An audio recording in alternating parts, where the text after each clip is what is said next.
requirements that's needed for this work effort, there's only one person out there that's doing it right now, or doing it to the way we need it to be done, or that can do it at the scale we need to have it done.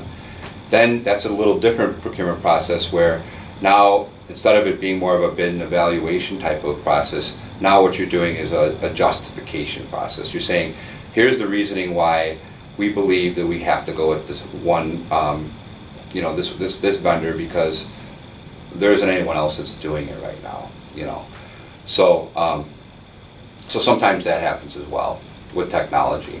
And, maybe a few years down the road, there'll be other players in the market, and perhaps when that contract comes up for renewal, then the procurement process would look different the second time around, because there's other players involved, and then you can look into that at that point. Yeah, that's a great point. I'm really glad you brought that up. Yeah. It particularly is in innovative areas. You're absolutely right. That can frequently happen.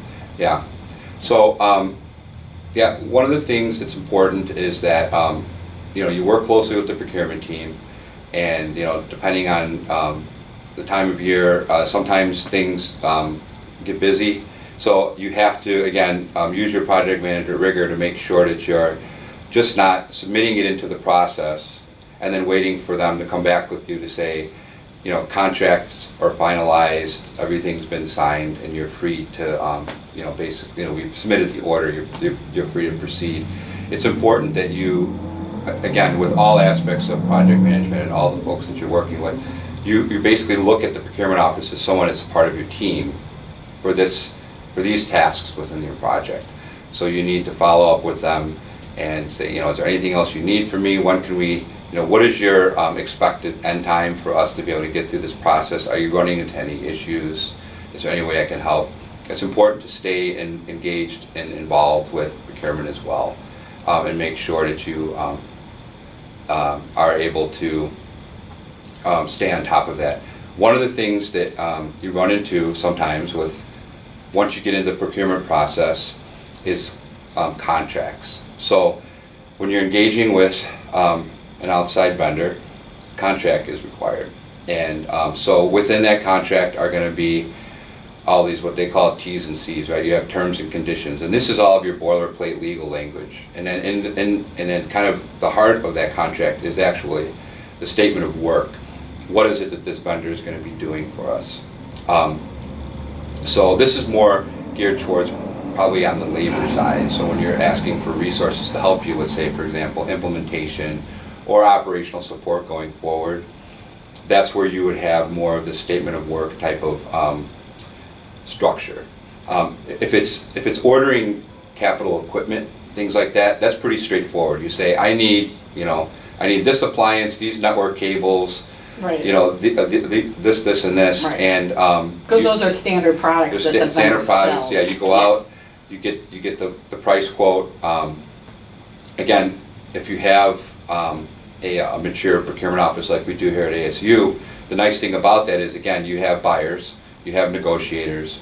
They work with their resellers and whatnot, so they do all of the shopping and negotiating and price negotiations. They do that for you, which is nice. If you don't have a mature procurement office, then that might be something that you're going to have to do, or you'll have to get help with in your project. Here at ASU, we have that, so you just say, here's what I need, and then they go out and they would work with the resellers, and they would get the product that you need for the lowest price. They would negotiate that, and then they would come back and then say, okay, here's what the cost is going to be, and give you that information, and then they would push that through the purchasing process. So going back to the statement of work, though, when you have labor involved, that one's a little more rigor is needed on the project management team, because what you're trying to do, again, is look into your crystal ball and say, what exactly are we going to need from this effort? A good place to start, of course, is to work with a vendor that has done this type of effort in the past. And they say, well, we've implemented network visibility at another university that was about your size, and this is how long it took us, and this is what we needed to do. And especially if it's someone that's a trusted partner, you can say, okay, that's great, and then you kind of go with that. It's using their experience or one of their past deployments as a way to estimate. And so you would take that, you'd put it in your statement of work. Sometimes the terms and conditions that are on those contracts, the lawyers on the vendor side may not like that, and they'll want to come back and redline it and say, well, we're not going to agree to this, we're not going to agree to that.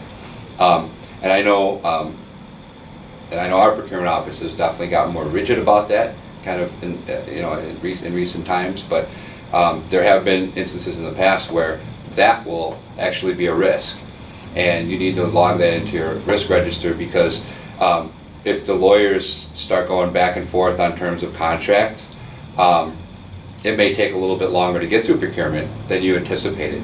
I had a project that I did years ago for ASU where a normal procurement process would be 30 to 60 days, and in this particular example,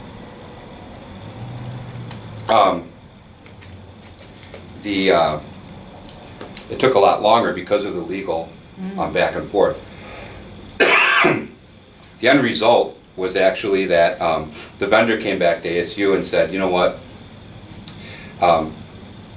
we're actually going to abandon. So they came back to us and said, we're going to abandon this arrangement.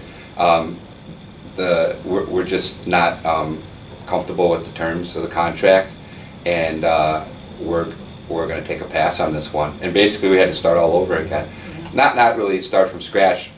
The good news about this particular effort is that we evaluated 3 vendors going into it. So we had our first choice, second and third choices. Our first one came back and said, no, we don't like it. Then we went to the second one, and they came back and they said, no changes, like the contract, push it through. And the procurement process was wrapped up in like a couple weeks. So we went from vendor A that actually it took like several months. I think it was like 3 or 4 months of this legal back and forth. And the other one just took a couple weeks because there was no discrepancies with the contractual language that was in there.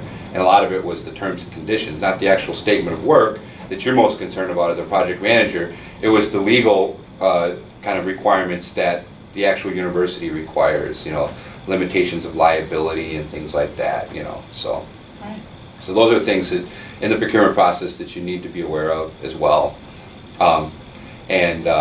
So I think the best way for maybe an up-and-coming or a new project manager to be aware of things like that is use mentorship. If you're in hopefully you're in a work arrangement where there are maybe more experienced project managers that you have access to, or maybe your direct manager has project manager experience, and work with them and say, this is my first project, there's my first couple of projects, I'm getting into the procurement process the first time, tell me about it, who are the good contacts for me to understand this process a little better, what are some of the pitfalls, have you had bad experiences? Just ask the right questions, be in front of things. Again, going back to those 2 basic fundamentals, communication and flexibility, ask questions, ask for help, never be afraid to do that. The more people that you can get engaged and ask questions and get advice for as you're going through projects, the better.